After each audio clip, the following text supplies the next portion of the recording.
দুইটা সময় তওবা করে লাভ নাই। একটা হচ্ছে মৌতের যন্ত্রণা শুরু হয়ে গেলে, মৃত্যুর যন্ত্রণা শুরু হয়ে গেলে আগে পা থেকে শুরু হয়ে আস্তে আস্তে গলার দিকে আসে। হাদিসে যেমনটা এসেছে, সূরা ওয়াকিয়ার মধ্যেও আছে যে পায়ের দিক থেকে যন্ত্রণা শুরু হয়ে আস্তে আস্তে আস্তে আস্তে এই গলার দিকে আসে, এবং আত্মাটা গলার এখানে যখন চলে আসে, এখান থেকে মালাকুল মউত আত্মাটাকে নিয়ে চলে যায় এবং চোখ দিয়ে তাকিয়ে থাকে মানুষ। রুহটা চলে গেলে মানুষ চোখ দিয়ে তাকিয়ে থাকে, দেখবেন এই কারণে মৃত ব্যক্তি তাকিয়ে থাকে, চোখ খোলা থাকে। এবং তখন আসমান থেকে সিঁড়ি নামিয়ে দেওয়া হয়, ওই সিঁড়িতে করে আত্মা চলে যাচ্ছে, ও তাকিয়ে দেখে যে আত্মা চলে যাচ্ছে। এবং মানুষ মারা যাওয়ার পরে চোখ জীবিত থাকে অনেকক্ষণ।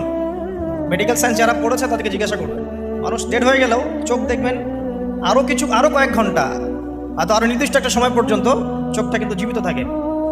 এই জন্যে চোখ বন্ধ করে দিতে হয়। যাই হোক, যেটা বলছিলাম যে মৌতের যন্ত্রণা শুরু হয়ে গেলে তওবা করে লাভ নাই, তওবার দরজা বন্ধ।